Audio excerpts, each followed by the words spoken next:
Congressman Collins, thank you for your testimony. We'll have a round of questions. I'll start and then ask a couple of questions and then yield to the ranking member. It would be unexpected if I didn't open my questioning of you in regard to the Mission Act. I was involved in the creation of the Choice Act. We then attempted to improve it, make it more certain with the Mission Act. And my views are highly framed by my days as a member of the House of Representatives, in which I represented a congressional district the size of the state of Illinois with no VA hospital. So I care about rural and the distance that those rural veterans face. So I want to ask, if confirmed, will you make certain that the letter and spirit of the Mission Act is followed by every employee in every VA facility, and that the veterans are aware of their rights to advocate for themselves and to receive care when they need it, where they want it? Mr. Chairman, as we had I've been a few years off, I forget to push my button, but we got it.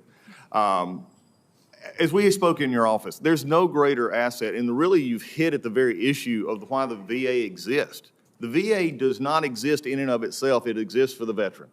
It exists, and that is why over the past 10 to 15 years in this body, the Mission Act was passed, and the intent of that was to make sure that in the delivery of services to the veteran is first and foremost. And look, you have veteran services that are being delivered in our VA system as it has existed. We also, as you mentioned, Mr. Ranking Member, there are VA benefits that are doing through our caregiver and our community care program. At the end of the day, the veteran is getting taken care of. VA care is going to happen. VA care will be there. There'll always be the VA healthcare system for the veteran. But the way that we express that is just like we do in this body. There's different expressions of how we make it better. We don't do the same things 40 years ago that we still do today if we're still wanting to stay current with what's going on. And our newer veterans deserve every access to finding care where they can. Or in your case, if they have a long way to go, they need to find the care if they want to, but always have the VA as a backup. For me, the intent of the Mission Act at the end of the day was about how do we make veteran care available to the veteran who needs it and not have the battles over how they get it because they want to be able to have that choice. We're going to continue to do that, and following the intent of the Congress in which I passed, that was my intent as well. And Representative, is that a commitment to in an answer to what I ask you? Yes, it is. We're going to be following the Mission Act. We're going to have the intent. We're going to follow that up, and it's going to be day one understanding that that's why we're there and that nothing's going to hold that up. And let me highlight that while I mentioned geography and the distance, there's lots of other concerns in veterans accessing care. Yes. And I would highlight the importance that the Mission Act can play with high-risk mental health and addiction issues. We do not have enough care in the VA or outside the VA, and we need to make certain that wherever that care comes from, it's available when it's needed. True? Yes, Mr. Chairman, I think that is a key. And you're seeing this all across, and you just hit on something very close to my heart, and that is especially the mental health aspect of this. As you can see, and Jordan and I have talked about this a lot, Jordan has a physical disability. She can't walk. And people would look at Jordan and they would have immediate sympathy, but if someone was to come in and say, I'm having trouble thinking clearly or my brain's not working right, we tend to repulse. I want a condition in which the VA and our community caregivers are drawing near, because suicide prevention is one of our biggest issues, and we've got to be able to draw the best and brightest. This is an issue health-wide, not just in the VA, but also in our communities as well. So I want to make sure we're getting the opportunity, so as you just said, Mr. Chairman, that member who needs it can find it and find it quickly and efficiently.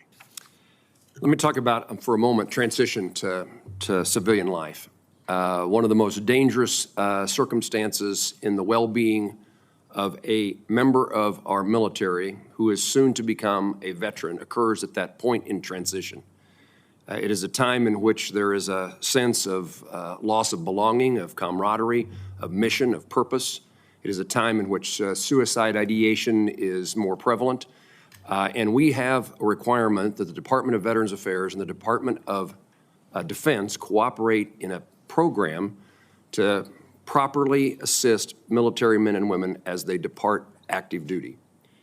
I want to hear how much you value this process and, in fact, how much you value the requirements, because the Department of Defense and the Department of Veterans Affairs have failed to appropriately and adequately implement that caregiving time and to provide the necessary transition support, it is hugely important. It certainly is important to the life of that service member. It's also important to our recruitment and retention of future members of the military. Comments? Mr. Chairman, you've hit it perfectly. I mean, this is not just a taking care of our military, our veteran coming out from DOD and then transitioning to a VA care as they choose, but it's also, if you go back even further, to me, this is a recruiting issue. This is part of the whole life cycle of a veteran. And if you have good experiences in the DOD, they have bad experiences for some reason if they had a VA, or vice versa, you're having people who served then telling their children and others, I don't want you to serve. This, to me, is an all-encompassing issue that we've got to work on.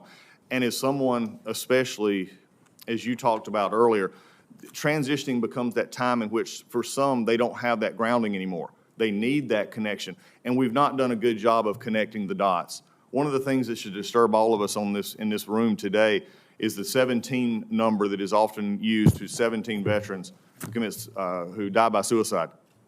And when we understand that, here's what we have found, that over 40% of them had never connected with the VA. So, Mr. Chairman, you have my complete assurances that not only are we going to be a priority, it is going to be an extra priority for me because I believe we can use all assets, not just DOD and VA, but state veterans associations as well. I'm willing to look at any way we can make the connection to make those transitions as easy as possible.